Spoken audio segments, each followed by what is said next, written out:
Vedant's Wellness Center, where food become your medicine. Call 905-944-664.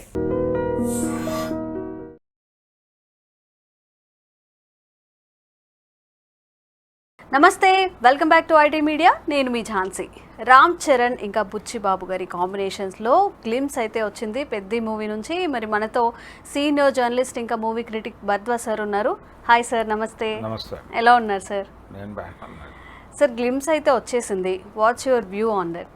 అంటే glimpse కాదు, అది యాక్చువల్గా వాళ్ళు లుక్ రివీల్ చేశారు. ఫస్ట్ లుక్ లాగా, ఫస్ట్ లుక్ అంటున్నారు.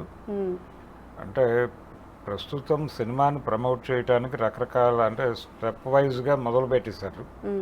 అంటే ఫస్ట్ లుక్ అని చెప్పి గ్లిమ్సెస్ అని ఒకసారి, టీజర్ అని ఒకసారి, ట్రైలర్ 1 అని ఒకసారి, ట్రైలర్ లాంచ్ ఒకటి, లాంచ్ ఈవెంట్. అంటే ఈవెంట్స్ ఇవన్నీ కూడా డిజిటల్ రైట్స్ దగ్గర నుంచి మొదలు పెడితే వ్యాపారం దీంతోనే మొదలవుతుంది. అవును, సినిమా బిజినెస్ అనేది ఈ ఫస్ట్ లుక్ రివీల్ చేయడం దగ్గర నుంచి మొదలైపోతుంది. అలా ఇప్పుడు Ram Charan first look reveal అయింది. అక్కడ నుంచి మూవీకి హైప్ అలా పెరుగుతూ మొదలవ్వాలి. దీని మీద చాలా చర్చ జరుగుతోంది బయట. అంటే యాక్చువల్గా అది చూడగానే పుష్పలో అల్లు అర్జున్ లా కనిపిస్తున్నాడు ఏమిటి అనేది ఫస్ట్ ఒపీనియన్ చాలా మందికి. అయితే ఈ అభిప్రాయం ఒక్కసారి వెనక్కి వెళ్ళి చూస్తే పుష్ప పార్ట్ 1 రిలీజ్కి ముందు వాళ్ళు కూడా గెటప్ రివీల్ చేసినప్పుడు, పుష్ప గెటప్లో అల్లు అర్జున్ని రివీల్ చేసినప్పుడు రంగస్థలంలో రామ్ చరణ్లా ఉన్నాడేమిటి అని కంపారిజన్ వచ్చింది అప్పుడు కూడా. అంటే ఈ రెండు కూడా రగ్గడ్ బ్యాక్ డ్రాప్లో తీసినటువంటి సినిమాలే. ఇప్పుడు ఈ పెద్ది అనేటువంటి టైటిల్ రివీల్ చేశారు. ఈ పెద్ది అనే టైటిల్ అధికారికంగా ఇప్పుడు ప్రకటించారు, కానీ చాలా కాలంగా చర్చలో ఉన్నదే ఇది ఉంటుందా మారుస్తారా అని అనుకుంటుండగా ఇదే కన్ఫర్మ్ చేశారు ఇప్పుడు. ఈ పెద్ది అనే సినిమాకి కూడా సుకుమార్ రైటింగ్స్ ఉంది దానిలో. అంటే ప్రొడక్షన్లో వాళ్ళు కూడా భాగస్వాములు ఈ పెద్ది అనే సినిమాకి. కాబట్టి ఇదంతా ఒకే చైన్లో వస్తుంది. రంగస్థలం, పుష్ప 2, ఇప్పుడు ఈ సినిమా. అందుకని ఈ గెటప్లకు సంబంధించి ఇది కూడా ఒక రగ్గడ్ బ్యాక్ డ్రాప్లో నడుస్తుంది అనే ఒక హింట్ ఇచ్చారు వీళ్ళు. కానీ చాలా ఫైర్తో ఉంది ఆ లుక్. ఇది రామ్ చరణ్ అభిమానులను ఆనందపరుస్తోంది. అంటే ఇంతకు ముందు ఆయన నుంచి వచ్చినటువంటి 2 సినిమాలు ఇబ్బంది పెట్టినాయి, ఆచార్య అలాగే గేమ్ చేంజర్. గేమ్ చేంజర్ అయితే పెద్ద డిజాస్టర్ అనే చెప్పుకోవాలి. అవును, అంటే శంకర్ ఆడియన్స్ను వదిలేసి ఇంకేదో చేసే ప్రయత్నం చేసి దెబ్బతిన్నాడు ఆయన. అయితే సూపర్ డూపర్ హిట్స్ వస్తాయి, లేకపోతే అటర్ ఫ్లాప్స్ అవుతూ ఉన్నాయి మరి శంకర్ గారి మూవీస్. లేదు, శంకర్ హిట్ తీయటం అనేది ఆయన నుంచి అది దూరం అయిపోయింది. ఆ కళ అనేది డిసైడ్ అయిపోయారు జనాలు. అంటే డిస్కనెక్ట్ అయిపోయాడు ఆయన, ఆడియన్స్ నుంచి డిస్కనెక్ట్ అయి ఉన్నాడు. అందుకని ఆ సినిమా మొదలుపెట్టినప్పుడే సందేహాలు ఉన్నాయి. కానీ ఆయన్ని కొంత ఆడియన్స్తో దిల్ రాజు గారు కనెక్ట్ చేస్తారేమో అనుకున్నారు అందరూ. అది కూడా జరగలేదు. అంటే ఆ సినిమా ఒకవేళ ఆడి ఉంటే ఆ క్రెడిట్ ఖచ్చితంగా దిల్ రాజుకు చెంది ఉండేది. కానీ ఆయన కూడా చేతులు ఎత్తేయడంతో ఆ సినిమా జనాలు కూడా వదిలిపెట్టేశారు.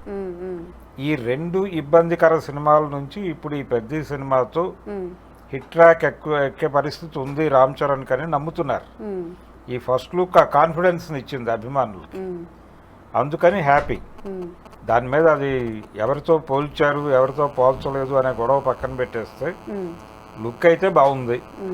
రెండవది, ఈ సినిమాకి సంబంధించి స్పోర్ట్స్ బ్యాక్ డ్రాప్లో సినిమా నడుస్తుంది అని చెప్పారు.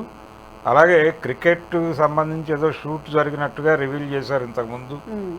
అలాగే ఈ కుస్తీ పోటీలకు సంబంధించి కూడా ఏవో కొన్ని సన్నివేశాలు చిత్రీకరించినట్టుగా చెప్పారు, ఈ రెజ్లింగ్కి సంబంధించి. అయితే ఇవన్నీ ఎందుకు జరుగుతున్నాయి షూట్ అంటే, నా అనుమానం ఏంటంటే ఈ కథ ఇప్పటి వరకు మనం చూసినటువంటి స్పోర్ట్స్ బ్యాక్ డ్రాప్ సినిమాలన్నీ కూడా మైదానం వరకే పరిమితం అయి ఉన్నాయి. ఇది మైదానంతో సంబంధం లేని, అంటే స్పోర్ట్స్ వెనకాల జరుగుతున్నటువంటి ఇతర యాక్టివిటీస్ ఉన్నాయి. అది బెట్టింగ్ కావచ్చు, బెట్టింగ్ దగ్గర నుంచి మొదలు పెడితే అక్కడ ఒక మాఫియా ఇన్వాల్వ్మెంట్ కూడా ఉంది అని మనకు చాలా కేసులు చూసాం. ఇది అంతర్జాతీయ స్థాయిలో నడుస్తోంది క్రైమ్. అందుకని ఒక అండర్ వరల్డ్ ఆపరేషన్స్ కూడా స్పోర్ట్స్ బ్యాక్డ్రాప్లో నడుస్తున్నాయి. అందుకని ఆ ఏరియాలో ఎక్కడో సినిమా నడుపుతున్నారు. ఇది గ్రౌండ్ వరకు పరిమితమైంది కాదు. అంటే క్రీడా ప్రదేశము లేకపోతే క్రీడా మైదానానికి సంబంధించిన గొడవ కాదు ఇది.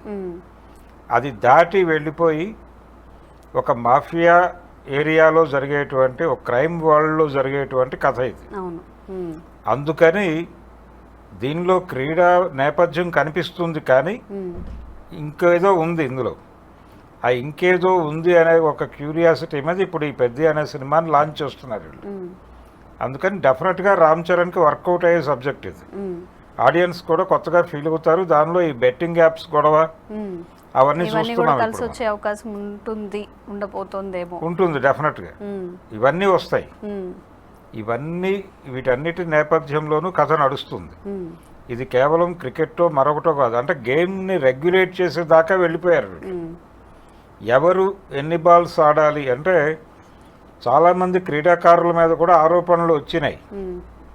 అంటే వీళ్ళు ఈ బెట్టింగ్ బ్యాచ్తో కనెక్ట్ అయిపోయి వాళ్ళు చెప్పిన పద్ధతిలో ఆడేస్తున్నారు అని కూడా కొంతమంది మీద కేసులు పెట్టిన సందర్భాలు చూసాం మనం. ఈ గొడవంతా ఈ సినిమాలో ఉండబోతోంది. ఇతను ఏ రోల్ చేస్తున్నాడు అనేది ఇప్పుడు కీలకం. కొంచెం కాంట్రవర్సీ వైపు కూడా వెళ్ళే అవకాశం ఉంది అంటారా? వెళ్ళొచ్చు. అంటే ఇప్పుడు కాంటెంపరీ సొసైటీ ఫేస్ చేస్తున్నటువంటి అనేక ఇష్యూస్ మీద చర్చ ఉంటుంది ఈ సినిమాలో. అందుకని కొంచెం ఇంట్రెస్టింగ్గా ఉంది ఇది. ఇంతకు ముందు ఆయన చేసిన సినిమాల కంటే ఇది ఇంట్రెస్టింగ్గా ఉంది. రెండోది ఈ సబ్జెక్ట్ మీద చాలా కాలంగా రీసెర్చ్ చేస్తున్నాడు అతను బుచ్చిబాబు. అందుకని ఇది డెఫినెట్గా నిజాయితీతో కూడినటువంటి ఒక బెటర్ సినిమా తీయబోతున్నారు అనే ఒక కాన్ఫిడెన్స్ అయితే వచ్చింది అభిమానులకు. అందుకని వీళ్ళలో ఈగర్గా వెయిట్ చేస్తున్నారు, ఎప్పుడు సినిమా చూస్తాము అనేటువంటి ఒక వాతావరణం కనిపిస్తోంది ఇప్పుడు. ఎప్పుడైతే ఇంతగా ఓన్ చేసుకుంటున్నారో ఈ లుక్ మీద జరుగుతున్నటువంటి చర్చలు ఇవన్నీ కూడా ఉపయోగపడతాయి సినిమాకి. అల్లు అర్జున్లా కనిపించాడా లేకపోతే ఇంకోళ్ళ కనిపించాడా అనేది కాదు ఇప్పుడు. కంటెంట్ మంచి కంటెంట్తో వస్తుంది సినిమా. లుక్ కూడా ఫైర్ బ్రాండ్ లుక్తో కనిపిస్తున్నాడు. కాబట్టి ఇది చాలా కాలంగా మెగా ఫ్యామిలీయే విజయానికి మొహం చాటేసింది. అంటే మెగా ఫ్యామిలీలో ఎవరి సినిమా కూడా నిలబడి థియేటర్లో ఆడిన సందర్భం లేదు. చిరంజీవి గారి భోళా శంకర్ ఇబ్బంది పెట్టింది, ఆచార్య ఇబ్బంది పెట్టింది. ఆ తర్వాత సాయి ధరమ్ తేజ్ దుర్గతేజ్గా పేరు మార్చుకున్నాడు ఆయనకి వర్కౌట్ అవ్వట్లేదు. ఇలా ఎవరికి సక్సెస్ రావడం లేదు, రామ్ చరణ్కి రావడం లేదు. కాబట్టి వైష్ణవ్ తేజ్ చేసినటువంటి ప్రయత్నాలు కూడా విఫలమైనాయి. అలాగే పవన్ కళ్యాణ్ పరిస్థితి కూడా అలాగే ఉంది. ఆయన రాజకీయాల్లో హిట్ కొట్టాడు కానీ సినిమా పరంగా ఆయనకి భీమ్లా నాయక్ కానీ ఇవేవి కలిసి రాలేదు. బ్రో చేశాడు ఆయన, ఆ బ్రో కూడా కలిసి రాలేదు. అంతగా సక్సెస్ కాలేదు అని చెప్పి అంతగా కాదమ్మా, అసలు పెద్దగా ఆడలేదు సినిమా, పట్టించుకోలేదు జనాలు కూడా. కాబట్టి ఆ ఫ్యామిలీకి ఒక హిట్ కావాలి. ఆ హిట్ చిరంజీవి గారు కొడతారా దాంతో? అంటే ఆయన ఇప్పుడు 2 ప్రాజెక్టుల్లో ఉన్నాడు. విశ్వంభర ఒకటి, తర్వాత అనిల్ రావిపూడి ప్రాజెక్ట్ ఒకటి. ఈ రెండిటి మీద బజ్ అయితే క్రియేట్ అయి ఉంది.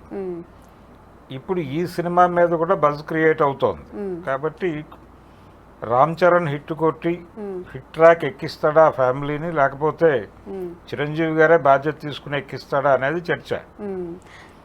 అందుకని ఒక 2 బాగున్నాయి. అంటే అనిల్ రావిపూడి ప్రాజెక్టు, విశ్వంభర, ఇప్పుడు పెద్ది, ఈ 3 మీద మెగా అభిమానుల్లో ఒక ఉత్సాహం అయితే కనిపిస్తోంది. అవును, ఏ మూవీ హిట్ అవుతుంది అంటే ప్రేక్షకుల నుంచి కూడా సార్ ఒక మంచి మూవీ వస్తే బాగుండు, ఒక ఫీల్ గుడ్ మూవీ లేదా ఒక సస్పెన్స్ థ్రిల్లర్, అరే ఈ మధ్యకాలంలో ఇంత మంచి సినిమా చూడలేదే అన్న ఫీల్ రావాలని చాలా మంది వెయిట్ చేస్తున్నారు. సో చూద్దాం మరి ఎవరు హిట్ కొడతారు. కొత్తగా ఉంటే చాలా కనెక్ట్ అవుతారు. అవును, కాన్సెప్ట్ మంచిగా ఉండాలి, కథ మంచిగా ఉంటే మనకు కూడా ఒక ఫీల్ వస్తుంది, చాలా మంచి మూవీ చూసాము రీసెంట్ టైమ్స్లో అని చెప్పి. Thank you sir. Thank you.